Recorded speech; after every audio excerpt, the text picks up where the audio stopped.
안녕하십니까, 김현진입니다. 한 주간 쏟아진 경제와 산업 전반 뉴스의 배경을 살펴보는 경투 잠만경. 같이 진행을 도와줄 한지훈 기자 나와주셨습니다. 안녕하세요. 안녕하십니까, 한지훈 기자입니다. 오늘 이 시간에는 보안 때문에 신제품 숨기는 CES 전시회, 정치 테마주 광풍에 속수무책인 증권가, 책임 떠넘기기 한창인 용인 경전철 등 한 주간 일어났던 이슈들에 대해 알아보겠습니다. 얼마 전 미국 라스베이거스에서 폐막된 CES 2012에서 국내 업체들의 신제품에 대한 보안이 눈길을 끌었다면서요? 네, 그렇습니다. CES는 전 세계 업체들이 경쟁사의 제품을 직접 눈으로 확인할 수 있는 자리다 보니 아무래도 보안은 매우 중요합니다. 애플도 이번 CES에서 250명의 직원을 파견해 정보를 수집했다고 하는데요. 특히 국내 업체들은 TV와 같은 스마트 가전 시장의 트렌드를 이끌고 있기 때문에 민감한 반응을 보였던 것이 사실입니다. 네, 민감할 수밖에 없었을 것 같은데요. 실제로 어떤 사례가 있었나요? 가장 보안에 민감했던 업체가 바로 삼성전자입니다. 대표적인 제품이 이 회사가 새롭게 공개한 에볼루션 TV인데요. 이 제품은 전시는 있지만 보안을 이유로 제대로 보여주질 않아서 눈길을 끌었습니다. 삼성이 발표한 에볼루션 TV는 PC처럼 업그레이드가 가능한 신개념 TV인데요. TV의 경우 매년 더 좋은 제품이 출시되기 때문에 소비자들이 최대한 제품 구매를 늦추는 경향이 있습니다. 제조사로서는 이 같은 구매 저항을 좀 줄여야 할 필요가 있는데요. 에볼루션 TV는 카드 형태의 하드웨어를 추가할 수 있는 카드 키트가 있습니다. 이 카드에는 최신 소프트웨어가 내장될 수도 있고요. 심지어 CPU를 추가로 탑재할 수도 있습니다. 현재 고급형 스마트 TV에는 듀얼 코어 기반의 CPU가 탑재되는데요. 이를 나중에 쿼드 코어 CPU로 업그레이드를 하거나 또 소프트웨어 등을 교체해 성능을 개선할 수가 있습니다. 네, TV를 PC처럼 업그레이드 한다는 건 정말 획기적인 기술인 것 같은데요. 그런데 일반에게는 공개를 하지 않았나 보군요. 전시는 했는데요. 삼성전자는 키트가 들어가는 뒷면을 가려놓아서 일반 관람객들은 이 제품이 에볼루션 TV인지 알 수가 없었습니다. 이처럼 가려놓은 이유는 중국 등의 전 세계 가전업체들이 삼성전자 따라하기가 좀 만연되어 있기 때문인데요. 제품 디자인은 물론 로고도 따라하고 최근에는 판매 전략까지 모방하는 사례가 늘고 있습니다. 특히 에볼루션 TV는 실제 출시가 수개월 후에 있을 예정이어서 기술 유출을 막기 위해 가려놓은 것으로 보입니다. 그렇군요. 또 다른 사례는 없었나요? 최근 스마트 TV가 확산되면서 인터랙티브한 리모컨이 중요해지고 있는데요. 최근에는 키보드가 내장된 제품부터 레이저 포인터를 이용한 리모컨도 출시된 상태입니다. 또 올해는 처음으로 동작 인식과 음성 인식 키보드까지 선보여졌는데요. 삼성전자는 올해 이 같은 개념을 뛰어넘는 신개념의 리모컨을 개발했다고 밝혔지만 행사장에는 아예 전시를 하지를 않았습니다. 네, 이것 역시 기술 유출을 막기 위한 것이겠군요. 네, 그렇습니다. 삼성전자 CE 담당 윤부은 사장은 현지에서 보안에 대한 좀 어려움을 토로하기도 했는데요. 지금까지 공개된 제품과 비교할 수 없는 혁신적인 리모컨을 개발했지만 이것을 공개해야 되나 말아야 되나 좀 고민을 했고 아직 때가 이르다는 판단에 올해는 공개하지 않았다고 말했습니다. 아마 제품이 출시될 시점인 하반기 이파 2012에서는 공개될 것으로 보입니다. 네, 1등 자리를 지키기 위해서 이렇게 좋은 제품이 있어도 보여주지 못하는 참으로 아이러니한 그런 상황입니다. 네, 그렇습니다. 실제로 매년 중국 등 후발 업체들의 전시 부스를 보면요. 삼성전자가 선보였던 제품과 상당히 좀 유사한 제품을 약 1년 뒤에 똑같이 선보이고 있습니다. 아마도 가을에 있을 이파 2012에서는 이들 후발 업체들의 부스가 마치 CES의 삼성 부스와 똑같은 느낌이 들지도 모를 것 같습니다.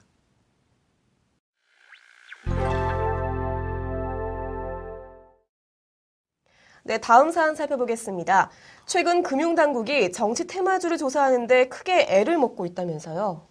네, 그렇습니다. 최근 주가가 이상 급등락을 반복하고 있는 테마주에 대해 금융당국이 긴급조치권 발동과 테마주 특별조사받는 편성안 등 강도 높은 조사에 나서고 있습니다. 하지만 금융당국을 비웃는 듯 친노 테마주가 새로 나타나는가 하면 하락세를 나타내던 기존 테마주들도 다시 상승세로 돌아서는 모습입니다. 네, 참 변화가 많은 모습인데요. 테마주가 이렇게 생겨나는 이유는 무엇인가요? 경기 침체가 지속될 경우 한탕을 노리는 사행성 산업이 좀 활발해지는데요. 테마주 역시 로또 열풍과 비슷하다고 보고 있습니다. 또 부동산 침체와 주식시장의 변동성이 커지면서 마땅한 투자처가 없는 투자자들이 상승률만 바라보고 묻지마 식의 투자에 나선 것도 큰 이유로 꼽고 있습니다. 또 한편으로는 이제 증권사도 좀 원인을 제공한다는 점인데요. 권혁세 금감원장은 테마주로 부추기는 것은 증권사들도 한 몫을 차지하고 있고 이에 대한 자성을 촉구한다는 발언을 이어왔습니다. 증권사의 주 수익원이 이제 중개 수수료다 보니 일시적인 정보로 이제 잦은 매매를 부추기고 있다는 지적입니다. 네, 아무래도 경기가 어렵다 보니까 이런 일들이 더 많이 발생하는 것 같은데요. 현재 금융당국은 어떤 대책을 마련하고 있습니까? 금융감독은 지난 8일 그 테마주 조사에서 필요한 경우 이제 긴급 조치권을 발동할 수 있는 특별 대책을 내놓은 바가 있습니다. 또 금감원 안에 이제 테마주 특별 조사반을 별도로 설치하고 일회성이 아닌 꾸준한 이제 관리 감독에 나서는 모습입니다. 하지만 이제 테마주들은 이제 꾸준히 고개를 들면서 이제 금융당국을 당혹해 하고 있습니다. 네, 관리 감독 등 계속해서 노력을 하고 있는데 그럼에도 불구하고 이렇게 테마주가 근절되지 않는 이유는 무엇인가요? 무엇보다도 이제 조치나 제재가 너무 약하기 때문입니다. 최근 한국금융연구원도 이제 자료를 통해서 이 같은 분석을 내놓기도 했는데요. 정치 테마주 문제는 이제 이전부터 있어 왔지만 그 강한 제재나 이제 조치로 적시 대응하지 못한 점이 이제 큰 이유라고 꼬집었습니다. 또 현실적으로 볼 때는 이제 테마주 등 그 이상거래를 적발해야 되는 금융감독원의 인원이 이제 턱없이 부족한 것도 이제 원인이 되고 있습니다. 현재 금감원은 이제 권혁세 원장을 필두로 인원을 대폭 보강해서 이제 총력 대응에 나서고는 있지만요. 80여 명의 인원이 이제 70개가 넘는 테마주만 조사하기에도 좀 턱없이 부족한 상황입니다. 게다가 이제 테마주 조사만 몰두하다 보면 자칫 이제 다른 불공정 거래에 대한 대비가 느슨해질 수도 있어서요. 인력 보강은 이제 반드시 필요하다는 설명입니다. 네, 인력 보강뿐만이 아니라 테마주 근절을 위해서는 어떤 조치가 또 필요한지 궁금한데요. 우선 개인 투자자들은 이제 테마주에 대한 투자를 좀 자제해야 합니다. 수요가 있으면 이제 공급이 생기는 것은 이제 당연한 일인데요. 이번 테마주도 이제 대부분 개인들이 이제 폭탄 돌리기에 나서고 있는 만큼 투자를 좀 자제하는 모습이 필요하다고 보입니다. 또 증권사들도 이제 테마주에 대한 위험성을 경고하고 투자 시 불이익을 당할 수 있다는 점을 꾸준하게 노출해서 그 개인 투자자들의 인식을 개선해야 할 것으로 보입니다.